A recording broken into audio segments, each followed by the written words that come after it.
You have made decisions that felt clean and logical in the moment. Then later you looked back and thought, why did I do that? You are not broken. Your brain is doing what it was built to do. It is trying to save energy, reduce uncertainty, and protect your sense of self. That is how a human mind survives a noisy world. It uses shortcuts.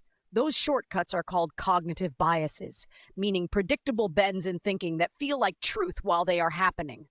I want you to picture a late-night kitchen. The light is small and yellow.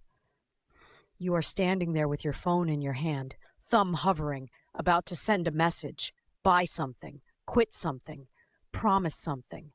Your body feels certain. Your chest says yes or no, and the mind behind that feeling is not a judge in a courtroom. It is more like a fast editor, cutting and rearranging reality so you can act without freezing. The problem is not that the editor exists. The problem is when you forget it is editing. One of the strongest edits is confirmation bias, which means you notice and trust information that agrees with what you already believe, and you ignore what threatens it. It is not just politics or arguments online. It is you scrolling reviews for a product you already want, and somehow the 5-star comments glow brighter than the 1-star warnings. It is you asking a friend for advice, but only feeling relieved when they say what you hope to hear. It is you deciding someone is selfish, then collecting small moments that prove it, while the generous moments fade into the background like low-volume music. Confirmation bias is comforting because it reduces cognitive dissonance. Cognitive dissonance is the mental discomfort of holding two conflicting ideas at once, like I am a good judge of people and I miss the signs. Your brain hates that friction, so it smooths it out by bending the story. That is why you can feel certain and still be wrong. Certainty is often a sensation, not a measurement. Another edit is the availability heuristic. Heuristic just means a mental shortcut. Availability means your brain estimates what is true or likely based on what comes to mind easily. If you recently watched a video about a plane accident, flying feels more dangerous, even if the statistics did not change. If you heard about a friend getting betrayed, trust feels rare, even if your own life contains many steady people. The mind treats vivid memories like fresh evidence. It is like judging the ocean by the last wave that hit your ankles. This is why fear spreads so fast. Fear makes memories bright. It sharpens images, sounds, and details. That is useful if you're avoiding a real threat. But in modern life, it can turn one intense story into a false map of reality. You start making decisions to avoid pain that is not actually likely, while missing opportunities that are quietly safe. Then there is anchoring bias. Anchoring means the first number or idea you hear becomes a reference point, even when it is irrelevant. If a jacket is listed as $300 and then discounted to $180, your brain compares 180 to 300 and feels relief. It does not compare 180 to what the jacket is truly worth to you. If your first salary was low, you might keep negotiating like that low number is your identity, even years later. Anchors sink into the mind because they give it something firm to hold. The mind prefers a wrong number to no number. A close cousin is framing effect. Framing means the same facts change your choice depending on how they are presented. 90% fat-free feels safer than 10% fat. Both are the same. Your brain reacts to the emotional flavor of the words. This is why persuasion works best when it does not feel like persuasion. It just feels like a natural conclusion. If you want to protect yourself from framing, you have to slow down long enough to restate the choice in your own words, in your own frame. Not to be clever, to be honest. Now, let me talk about the bias that quietly runs your life when you are tired. Present bias. Present bias means you overvalue what you get now and undervalue what you get later. The brain does not do this because you are weak. It does it because immediate rewards are easier to feel. A snack is tangible. A future healthier body is abstract. A scroll is right there. A calmer mind tomorrow is distant. Present bias is why habits form around convenience. It is also why self-control feels harder at night. Decision fatigue is real. Decision fatigue means your ability to choose well gets depleted after many choices, like a battery draining. When the battery is low, your brain reaches for the nearest comfort. Not because you do not care, because it is trying to regulate your emotions quickly. This is where emotional regulation matters. Many bad decisions are actually emotion management decisions. You are not choosing the thing, you are choosing the feeling you think the thing will give you. Relief, control, belonging, numbness, hope. If you want to make better decisions, you have to get curious about the emotion you are trying to buy. There is also loss aversion, which means losses feel more painful than gains feel pleasurable. Your brain treats losing $100 as more intense than gaining $100. This bias is protective. It kept our ancestors cautious. But it can trap you. It can keep you in a job you hate because leaving feels like losing stability, even if staying costs you your health. It can keep you in a relationship that shrinks you because the thought of empty space feels like a loss, even if that space could become peace.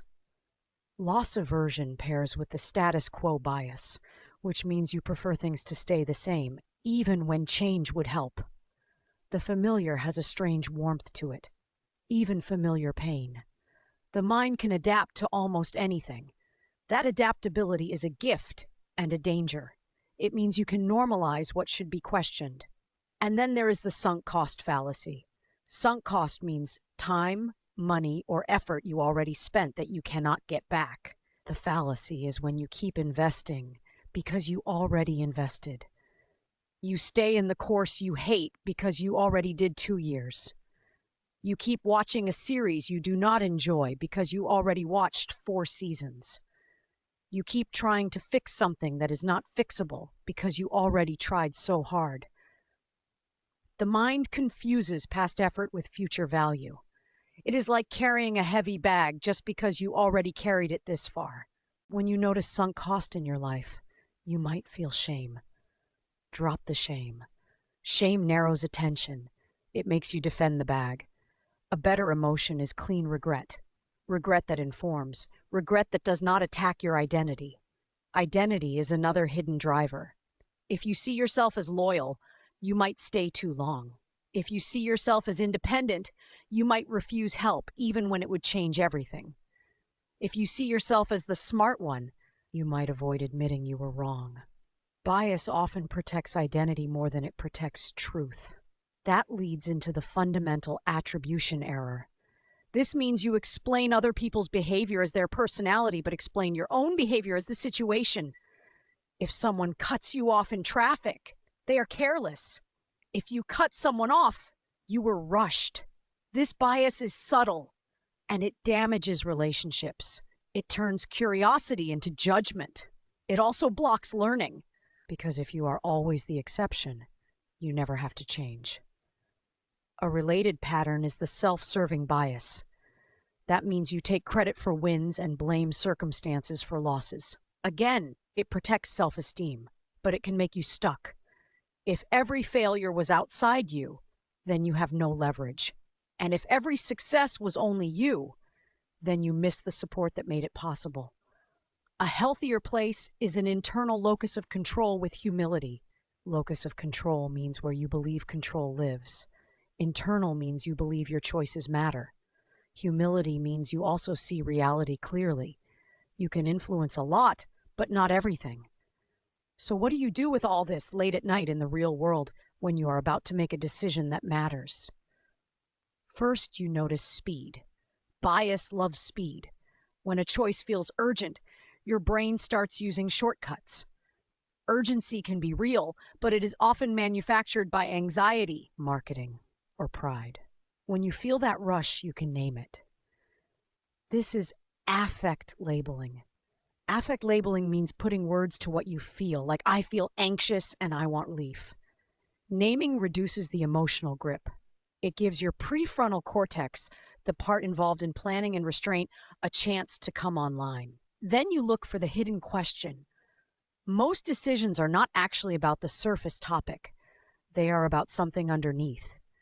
The hidden question might be, what will make me feel safe? What will make me feel chosen? What will stop me from feeling behind? What will prove I am enough? When you find the hidden question, you stop treating the bias like a monster and start treating it like a messenger. You can also borrow a simple move from good science. You actively seek disconfirming evidence. That means you look for information that could prove you wrong, not to punish yourself, to balance the scales. If you feel sure about a big purchase, read the worst reviews and see if they are about things you can tolerate. If you feel sure about ending something, ask what you might be missing. If you feel sure about staying, ask what you are avoiding. This is not overthinking. This is thinking with integrity. And you can design your environment so you do not need heroic willpower. Operant conditioning is the psychology of how consequences shape behavior. If your phone gives you a reward every time you tap it, your brain learns that loop. If your kitchen is full of easy sugar, your brain learns that loop. You do not break loops by arguing with yourself. You break loops by changing cues and rewards. Make the good choice easier to start. Make the impulsive choice slightly harder to access. Small friction changes behavior over time. The deepest shift is this. Your mind is not a camera. It is a storyteller. Cognitive biases are not random glitches. They are the fingerprints of a brain that evolved to make fast meaning. When you see that, you stop being shocked by your own irrational moments. You start expecting them.